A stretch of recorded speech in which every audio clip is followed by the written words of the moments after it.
नमस्कार, जय जोहार। आप देखना शुरू कर चुके हैं भिलाई टाइम्स। जैसा कि आपको पता है कि छत्तीसगढ़ में विष्णु देसाई की सरकार ने काम शुरू कर दिया है और आज सीएम विष्णु देसाई जो है एक्शन मोड पर नजर आए। आज पहली बार जो है सभी जिलों के कलेक्टरों से मुखातिब वीडियो कॉन्फ्रेंसिंग के जरिए हुए, यानी कि डायरेक्ट इंटरेक्शन हुआ। वीडियो कॉन्फ्रेंसिंग के जरिए में सभी कलेक्टरों को दिशा निर्देश दिए गए हैं काम कैसे करना है, और ये कह सकते हैं कि ये इनकी पहली मीटिंग थी कलेक्टर और मुख्यमंत्री के साथ में कॉन्फ्रेंसिंग के जरिए। तो सवाल यह भी है कि भाई मुख्यमंत्री साहब ने पहली मीटिंग में क्या कुछ कहा है कलेक्टरों को, जो जिला संभालते हैं, जो जिले के बॉस होते हैं। तो आज आपको मैं सिलसिलेवार बताता हूं कि पहली कलेक्टर कॉन्फ्रेंसिंग में क्या कुछ हुआ है। हालांकि सरकार ने जो है कानून पर ज्यादा फोकस किया है, लॉ एंड ऑर्डर पर ज्यादा फोकस किया है कि कानून का डर जो है, कानून व्यवस्था और राजस्व मामलों पर सख्त निर्देश होना चाहिए, इसको लेकर कहा है। तो मैं आपको सिलसिलेवार बताता हूं कि आज मुख्यमंत्री विष्णु देसाई ने क्या कुछ कहा है, डिप्टी सीएम अरुण साव ने क्या कुछ कहा है, डिप्टी सीएम विजय शर्मा ने क्या कुछ कहा है, तो आपको बताते हैं। हालांकि प्रधानमंत्री आवास के कार्यों को प्राथमिकता देने के लिए कहा है विष्णु देसाई ने। पहली कैबिनेट में ही प्रस्ताव पारित हुआ था प्रधानमंत्री आवास बनाने का और 18 लाख आवास बनाने का निर्णय हुआ था। इसके अलावा कानून व्यवस्था और राजस्व मामलों पर ज्यादा काम करने के लिए निर्देश दिए हैं, सख्त निर्देश दिए, स्पष्टीकरण सख्त कहा है कि कानून व्यवस्था बरकरार रहना चाहिए और राजस्व मामले जो है पेंडिंग नहीं होने चाहिए। जो कलेक्टर के दर दर चक्कर काटते हैं, तहसील दफ्तरों के चक्कर काटते हैं, इसको लेकर निर्देश दिए कि कोई काम पेंडिंग नहीं होना चाहिए। इसके अलावा सबसे इंपॉर्टेंट चीज, जो लोग परेशान होते हैं, गली मोहल्ले के लोग, जुआ, सट्टा, अवैध शराब और अपराध नियंत्रण, जिसको लेकर बीजेपी सत्ता में आई है, बीजेपी इसको लेकर माहौल बनाई थी और आरोप लगाती रही भूपेश सरकार पर कि जिले में, छत्तीसगढ़ में जो है जुआ, सट्टा और अवैध शराब का कारोबार जो है तेजी से फल फूल रहा है और अपराध नियंत्रण नहीं हो रहा है। इसको लेकर सीएम साय ने कहा है कि कड़ी से कड़ी कार्रवाई की जाए। इसके अलावा सीएम साय ने यह भी कहा है कि प्रदेश में कानून का राज हो। आपको बता दें कि वर्तमान में जो कि प्रदेश में कोविड के मामले बढ़ रहे हैं, इसको लेकर भी सीएम साय ने समीक्षा की है। वर्तमान स्थिति कैसी है, इस पर भी कलेक्टरों से दिशा निर्देश दिए गए हैं, कलेक्टरों को दिशा निर्देश दिए गए हैं। मुख्यमंत्री विष्णु देसाई आज वीडियो कॉन्फ्रेंसिंग के माध्यम से प्रदेश के सभी कलेक्टरों से मुखातिब हुए पहली बार। उन्होंने सभी कलेक्टरों को प्रधानमंत्री आवास योजना के हितग्राहियों की सूची जल्दी तैयार करने के निर्देश दिए हैं ताकि शीघ्र ही इनका निर्माण किया जा सके। उन्होंने प्रदेश में कानून व्यवस्था बनाए रखने के संबंध में सख्त निर्देश दिए हैं। उन्होंने कहा कि प्रदेश में कानून का राज दिखना चाहिए। मुख्यमंत्री ने जुआ, सट्टा और अवैध शराब पर नियंत्रण के लिए कड़ी कार्रवाई कहा है। साय ने राजस्व संबंधी मामलों का निराकरण भी तेजी से करने के लिए कहा है। उन्होंने कहा है कि फौती जाति प्रमाण पत्र, सीमांकन और नक्शा दुरुस्तीकरण जैसे काम को लेकर जनता को किसी प्रकार की शिकायत नहीं होनी चाहिए। जनता किसी प्रकार की शिकायत नहीं करे, बिना किसी लेन देन के काम तेजी से होने चाहिए। हालांकि लोग अक्सर शिकायत करते हैं कि राजस्व के मामलों में लेन देन होता है, वो चाहे पटवारी से हो, चाहे वो आरआई से हो, चाहे वो अधिकारी लेवल पे हो। तो इसको लेकर सीएम साय ने कहा कि बिना किसी लेन देन के काम होना चाहिए। इसके अलावा उन्होंने यह भी कहा है कि शहरी क्षेत्रों में नालियों में गलियों की साफ सफाई पर विशेष जोर दिया जाए। उप मुख्यमंत्री अरुण साव और विजय शर्मा तथा मुख्य सचिव अमिताभ जैन भी वीडियो कॉन्फ्रेंसिंग में शामिल हुए।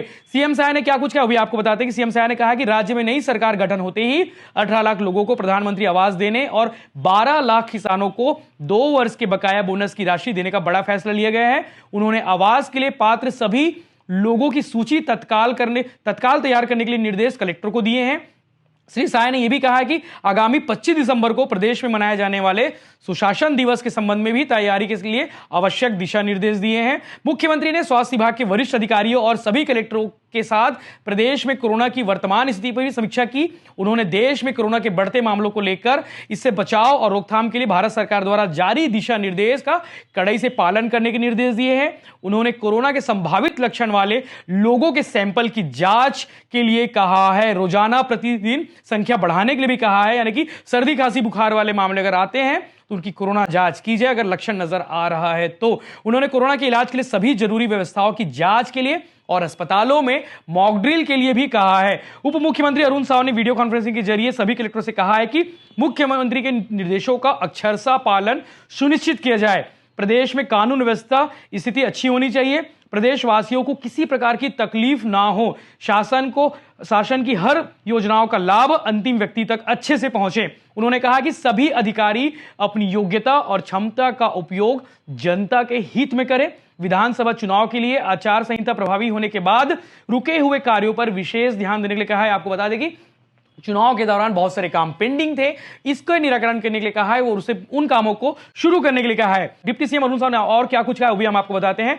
लोगों की जरूरतों को ध्यान में रखकर आप लोग नई ऊर्जा और उत्साह के साथ काम करेंगे, ऐसी मैं अपेक्षा करता हूं।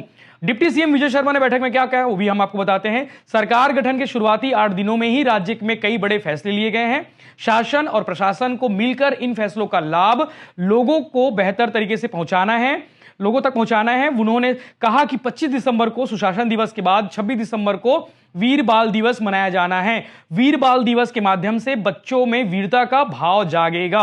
उन्होंने कलेक्टरों को इसकी तैयारी के निर्देश दिए हैं। स्वास्थ्य विभाग की अपर मुख्य सचिव रेणु जी पिल्ले, स्वास्थ्य सचिव सिद्धार्थ कुमल परदेसी, मुख्यमंत्री सचिव पी दयानंद, स्वास्थ्य विभाग के सचिव डॉक्टर CR प्रसन्ना, नगरीय प्रशासन विकास विभाग के सचिव अयाज फकीर तंबोली, स्वास्थ्य विभाग के संचालक जयप्रकाश मौर्य, राष्ट्रीय स्वास्थ्य मिशन संचालक भोस्कर विलास संदीपन, CGMSC के प्रबंध संचालक चंद्रकांत वर्मा और IDSP के नोडल अधिकारी डॉक्टर धर्मेंद्र गहवई भी वीडियो कॉन्फ्रेंसिंग में शामिल हुए। ये बड़ा आज की तरह ये कह सकते हैं कि सरकार का मूड समझ आ गया है, सरकार किस तरीके से काम करने वाली है, क्योंकि सभी कलेक्टरों के, सभी जिलों के कलेक्टरों को दिशा निर्देश दिए गए हैं कि किस तरह आपको ग्राउंड पर उतरकर काम करना है। हालांकि इसको लेकर चर्चा थी कि बैठक होगी, बैठक में कई बड़े फैसले ले सकते हैं, तो बड़े फैसले आपको नजर आ गए होंगे। जुआ, सट्टा और अवैध कारोबार के खिलाफ में ताबड़तोड़ कार्रवाई करने के लिए कहा है। यानी कि साफ है कि आने वाले दिनों में सभी जिलों में, प्रदेश भर के जिलों में आपको यह कार्रवाई नजर आ सकती है, देखने को मिल सकती है।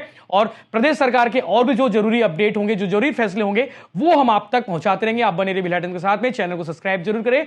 मंत्रिमंडल का विस्तार हो चुका है, आज शपथ ग्रहण भी हो चुका है। विभागों का बंटवारा बहुत जल्द होगा, क्योंकि आज मंत्री बृजमोहन अग्रवाल ने कहा है कि विभागों के बंटवारे के संबंध में किसी प्रकार की चर्चा नहीं हुई है, लेकिन एक सूची वायरल हो रही है जिसमें कहा जा रहा है कि किस मंत्री को क्या डिपार्टमेंट दिया जा रहा है। हालांकि उस सूची के संबंध में किसी ने पुष्टि नहीं की है, लेकिन उस सूची में बता दूं कि किस डिपार्टमेंट के साथ में यह कहा जा रहा है कि किसे क्या मिल रहा है। तो मुख्यमंत्री विष्णुदेव साय जो है वित्त विभाग रखेंगे, ऐसा सूची में कहा गया है। उप मुख्यमंत्री अरुण साव गृह विभाग रख रहे हैं और उप मुख्यमंत्री विजय शर्मा पंचायत विभाग रख रहे हैं, ऐसा सूची वायरल किया जा रहा है। इसके अलावा बृजमोहन अग्रवाल के पास लोक निर्माण विभाग, परिवहन विभाग हो सकता है। केदार कश्यप के पास आदिम जाति कल्याण विभाग, वन विभाग हो सकता है, ऐसी सूची वायरल की जा रही है। लक्ष्मी राजवाड़े के पास में महिला एवं बाल विकास हो सकता है। रामविचार नेताम के पास जल संसाधन विकास, ग्रामीण विकास विभाग हो सकता है। उसके अलावा OP चौधरी के पास स्वास्थ्य विभाग, उच्च शिक्षा विभाग हो सकता है, ऐसी चर्चा है और ऐसी सूची वायरल की जा रही है। इसके अलावा लखनलाल देवांगन के पास स्कूल शिक्षा विभाग हो सकता है। श्याम बिहारी जायसवाल के पास नगरीय प्रशासन विभाग और दयालदास बघेल के पास वाणिज्य और उद्योग विभाग हो सकता है और टंकराम वर्मा के पास कृषि विभाग हो सकता है। यह सूची वायरल हो रही, इसकी पुष्टि हम नहीं करते हैं, क्योंकि तमाम व्हाट्सएप, तमाम सोशल मीडिया पर यह लिस्ट वायरल हो रही, तो आपको बताना भी जरूरी था कि इस तरह की कोई सूची वायरल हो रही है। आगे जो भी अपडेट होगा हम आपको बताएंगे। भिलाई टाइम्स के साथ बने रहिए, चैनल को सब्सक्राइब जरूर करिए और कौन से मंत्री को क्या डिपार्टमेंट मिलना चाहिए, यह चाहे आप कमेंट करके जरूर बताइए। जय हिंद, जय जवाहर।